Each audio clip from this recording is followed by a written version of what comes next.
السلام علیکم ناظرین۔ آج کی یہ کہانی ہمارے اسی معاشرے کی ایک عورت کی ہے۔ جب وہ بے اولاد ہوتی ہے تو اس کی سزا اسی کو دی جاتی ہے، اس کے شوہر کو نہیں۔ آئیے آپ کو سناتے ہیں یہ سچی کہانی، دل دکھ جائے گا آپ کا۔ اس سے پہلے کہ آپ اس کہانی کو سنیں، ہمارے چینل زوہیب وائس کو سبسکرائب کر دیں اور اس کے ساتھ ہی مزید اسی طرح کی پیاری پیاری کہانیاں سننے کے لیے بیل کو پریس کریں۔ آواز سن کر وہ فوراً کمرے سے باہر آ گئی۔ امی میں ابھی ناشتہ تیار کرتی ہوں۔ فجر کی نماز کے بعد دوبارہ آنکھ لگ گئی تھی اور آج انہیں آفس بھی دیر سے جانا تھا، اسی لیے نہیں اٹھی۔ ریحانہ نے وضاحت پیش کی، اس گھر میں تمام کاموں کے لیے صرف بڑی بہو کو ہی آوازیں دی جاتی تھیں۔ کسی کو کپڑے استری کرنا ہو، دروازے کو دیکھنا ہو، سسر کو دوا دینی ہو، مہمانوں کی خاطر مدارت کرنی ہو، دودھ والے سے دودھ لینا ہو، غرض کے سب کاموں کے لیے بڑی بہو کو ہی آوازیں دی جاتی تھیں، اور بڑی بہو بڑی ہی تیزی سے سب کی فرمائشیں پوری کر رہی ہوتی تھی۔ ویسے تو اس گھر میں 2 بہویں اور بھی تھیں۔ دوسرے نمبر کی ساجدہ تھی، وہ اپنے 3 بچوں کے ساتھ امریکہ میں رہتی تھی، اس کا شوہر ایئر لائن میں تھا۔ تیسری بہو فرحانہ تھی، اس کے 4 بیٹے تھے اور میاں بینک میں اعلیٰ عہدے پر فائز تھا۔ ہاجرہ بیگم کی تینوں بیٹیوں میں سے ایک انہی کے گھر کے پورشن میں مقیم تھی۔ اس کا سسرال لاہور میں تھا، وہ گرمیوں اور سردیوں کی چھٹیوں میں وہاں چلی جاتی تھی۔ اگرچہ گھر کے سارے مکین ایک دوسرے سے محبت کرتے تھے، لیکن چھوٹی بہو فرحانہ بڑے نخروں اور بہت نزاکت سے رہتی تھی۔ ساس کی شے پر کچھ زیادہ ہی اتراتی تھی، اپنی منمانی بھی کر جاتی تھی۔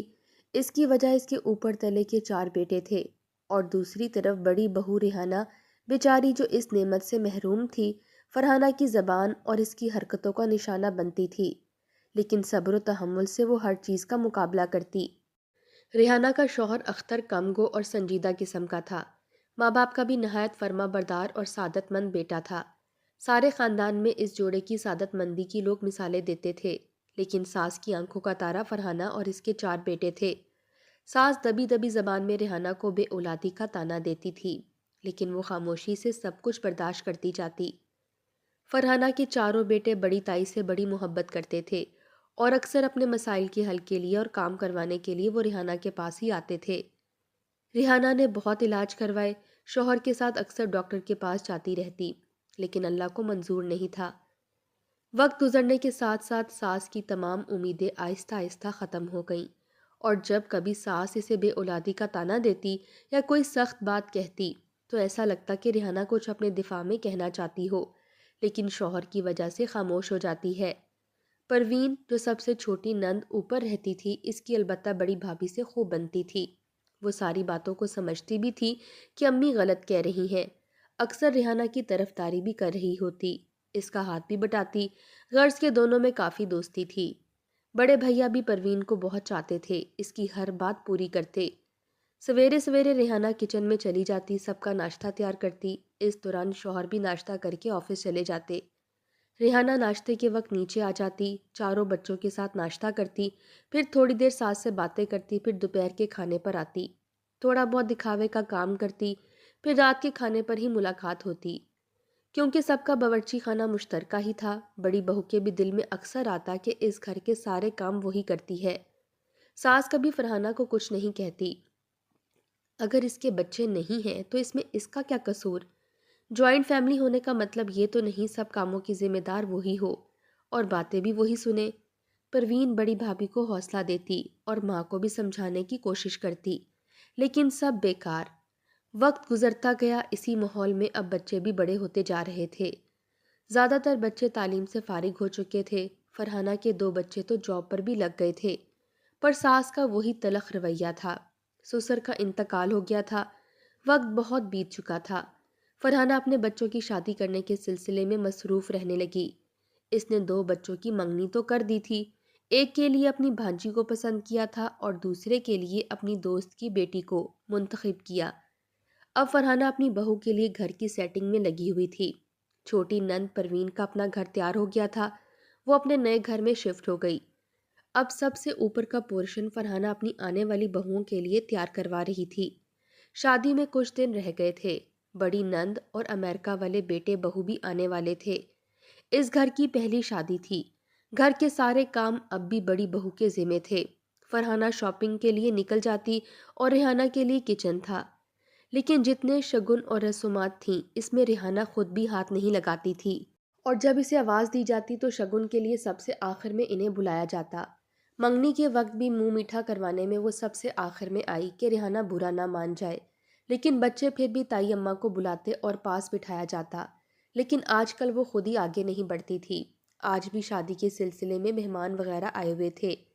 مہمانوں کو جاتے جاتے 12 بج گئے تھے۔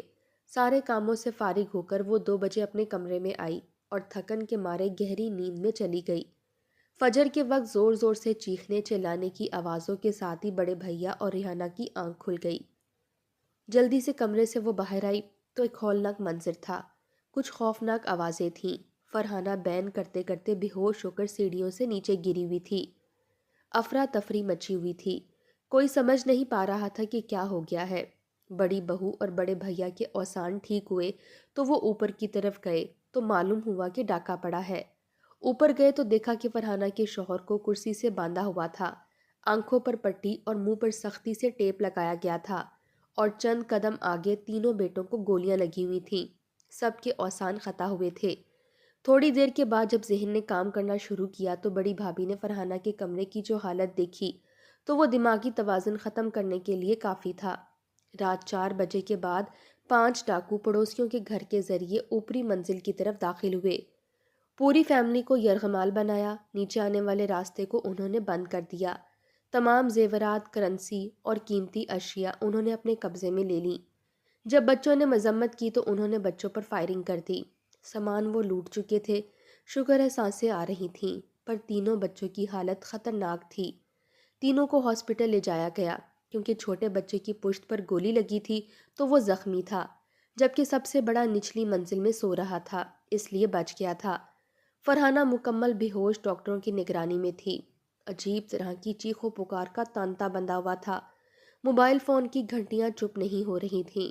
اخباری رپورٹر، محلے اور آس پڑوس کے لوگ، ایمبولنس کی آوازیں، مختلف ٹی وی چینلز کے لوگ، ڈاکٹرز وغیرہ، پورا گھر لوگوں سے بھرا ہوا تھا۔ اوپر سے پولیس اپنی تحقیقات میں لگی ہوئی تھی۔ بڑے بھیا اپنے بھتیجے وسیم جو زخمی تھا اس کے ساتھ ہسپتال میں تھے۔ 2 بیٹوں کی موت کی تصدیق ہو چکی تھی، لیکن وسیم زخمی تھا۔ اس کی ریڑھ کی ہڈی میں گولی لگی تھی۔ ڈاکٹرز گولی نکالنے میں مصروف تھے۔ غرض کے اس عجیب اور ہولناک ثانیے نے اس گھر کی تمام خوشیوں کو منٹوں میں نگل لیا تھا۔ شادی کا گھر ماتم کدہ بن گیا۔ فرحانہ ہوش میں آ کر بچوں کا پوچھتی اور پھر سے بے ہوش ہو جاتی۔ اس کی دماغی کیفیت درست نہیں تھی۔ چاروں طرف آہیں سسکیاں تھیں۔ بڑا بیٹا بدحواس سا تھا۔ تمام مہمانوں کے درمیان افسردہ بیٹھا ہوا تھا۔ ادھر وسیم کی گولی نکال دی گئی تھی۔ حالت اگرچہ خطرے سے باہر تھی مگر وہ زندگی بھر کے لیے اپاہج ہو گیا تھا۔ غرض کے وقت آگے بڑھتا گیا۔ وقت کو بھلا کون روک سکتا ہے؟ وقت نے تو پڑ لگا کر اڑنا تھا، اڑتا چلا گیا۔ وسیم اگرچہ زندہ بچ گیا تھا لیکن معذور ہو گیا تھا۔ ساس کی کمر اس صدمے سے دوہری ہو گئی تھی، اور ویسے بھی عمر اپنا اثر دکھاتی ہے۔ فرحانہ کو اکثر دورے پڑنے لگے تھے۔ اس حالت میں انہوں نے اللہ کی طرف رجوع کر لیا۔ اب وہ زیادہ تر نماز قرآن پاک پڑھتی، گھورتی رہتی چھت کو۔ بڑی بہو ان کی ہر وقت دلجوئی کرتی، اور وسیم بھی نیچے رہنے لگا تھا۔ اس کی بھی ساری ذمہ داری اب تائی اماں کے ہاتھ میں تھی۔ اب وہ صرف تائی اماں کو آواز دیتا۔ بڑے بھیا وسیم کے ساتھ ہی سوتے تھے۔ ایک دن بڑی بہو فجر کی نماز پڑھ کر سونے لیٹی ہوئی تھی۔ اس کی آنکھ لگ گئی تھی۔ غنودگی کے عالم میں اسے محسوس ہوا کوئی اس کے پاؤں پکڑے ہوئے ہے۔ اس نے آنکھیں کھول کر دیکھا تو کوئی جھکا ہوا تھا۔ بڑی بہو کو سفید سر نظر آیا تھا تو ساس اماں اس کے پاؤں پکڑے ہوئے تھیں اور کہہ رہی تھیں کہ اے بیٹی مجھے معاف کر دے، میں نے تیرا بڑا دل دکھایا، تجھے بے اولادی کا تانا دیا، تجھ سے بہت ناانصافیاں کی ہیں، تو جب تک مجھے معاف نہیں کرے گی میں تیرے پاؤں نہیں چھوڑوں گی۔ وہ بلک بلک کر رو رہی تھی۔ اماں کیسی باتیں کر رہی ہیں؟ ریحانہ یہ سب دیکھ کر فوراً اٹھی اور اماں کو بڑھ کر گلے سے لگا لیا۔ نہیں، پہلے تو مجھے معاف کر۔ اس نے اماں کو کرسی پر بٹھایا اور خود سامنے بیٹھ گئیں۔ اماں یہ اولاد اللہ کی دین ہے، میرے آپ کے ہاتھ میں کچھ نہیں۔ میں نے آپ کو معاف کیا، میرے دل میں کوئی شکوہ کوئی خلش نہیں ہے، لیکن امی جان ایک حقیقت آج آپ ہی سن لیں۔ وہ کچھ دیر کے لیے رکی۔ بے اولادی کی وجہ میں نہیں، آپ کا بیٹا تھا، لیکن میں نے اپنی ساری زندگی ان کے ساتھ گزارنے کا عہد کر لیا تھا۔ میں آپ کو کیا بتاتی کہ یہ جو اولاد ہمیں نہیں ہوئی اس میں قصور کسی کا تو نہیں، لیکن جو کمی تھی وہ آپ کے بیٹے میں تھی۔ میں اگر یہ بات کسی کو بتاتی کس کو یقین آتا؟ بے اولادی کا تانا ہمیشہ عورت کو ہی دیا جاتا ہے۔ کوئی کمزوری ہو تو عورت کو ہی کہا جاتا ہے، اس کے شوہر کو نہیں کہا جاتا، جبکہ اولاد دونوں طرف سے ہوتی ہے۔ ہر چیز کا قصوروار عورت کو ٹھہرا کر اس کو پوری زندگی سزا دی جاتی ہے۔ میں خاموشی سے سہتی رہی۔ اگر مجھ میں کمی ہوتی تو مان لیتی کہ اللہ نے مجھے بانجھ رکھا ہے، میرے اندر کمی ہے، لیکن کمی تو آپ کے بیٹے میں تھی۔ لیکن اس بات کا ڈھنڈورا کیا میں پیٹتی؟ آپ میری بات کو مانتی کیا؟ آپ مجھے ہی بانجھ کہتی۔ آپ کے بیٹے میں کمی ہے، اس معاشرے میں کیا مرد کو قصوروار ٹھہرایا جاتا ہے؟ نہیں، صرف عورت کو ہی بے اولادی کا تانا دیا جاتا ہے، سزا کا نشانہ اسی کو بنایا جاتا ہے۔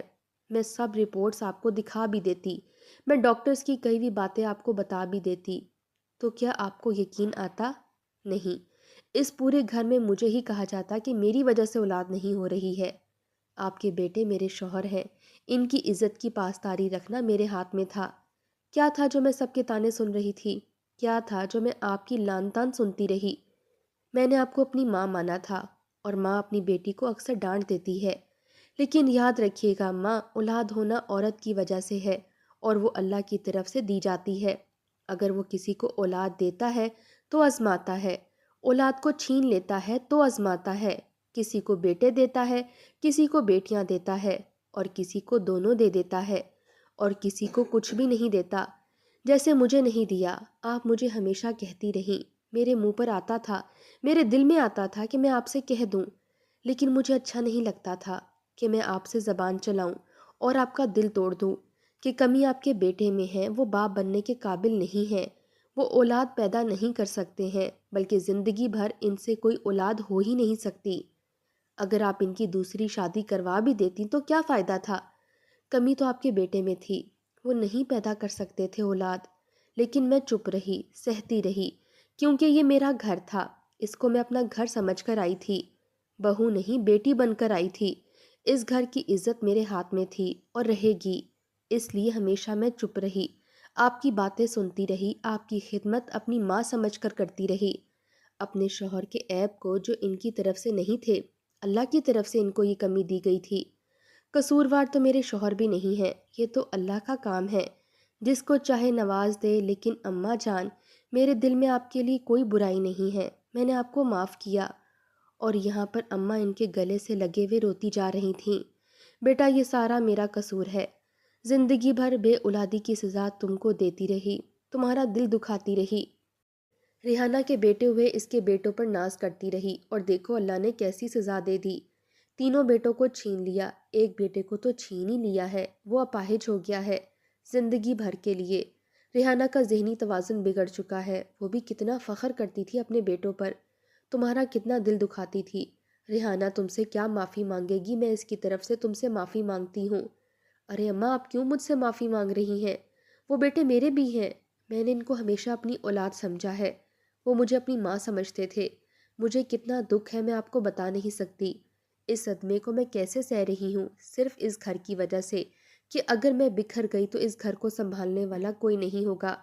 اسی وجہ سے اپنے آپ کو میں نے قابو میں رکھا ہوا ہے، پر آپ نہیں جانتی ہیں وہ میری اولاد ہی ہیں۔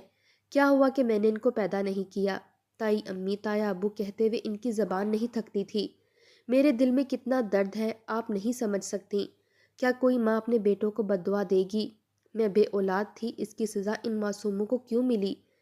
میں نے تو ان کے لیے کبھی دل میں قداوت نہیں رکھی تھی، بس اس معاشرے کا قصور ہے، وہ عورت کو ہی قصوروار ٹھہراتے ہیں، سزا دیتے ہیں، پوری عمر عورت بے اولادی کا تانا سہتی رہتی ہے، اس وجہ سے کہ یہ معاشرہ عورت کو ہی کہتا ہے کہ اس کی وجہ سے اولاد نہیں ہو رہی ہے، وہ بانجھ ہے۔ بس میں اتنا کہنا چاہتی ہوں اماں کہ کبھی میں یہ زبان نہیں کھولتی اور کبھی آپ کے آگے یہ بات نہیں بتاتی، لیکن اپنے دل میں اب کوئی ملامت مت رکھیے گا کہ یہ بے اولادی جو میری زندگی میں میرا نصیب بن کر میرے سر پر سوار رہی، مجھے سزا دیتی رہی، اس میں میرا کوئی قصور نہیں ہے۔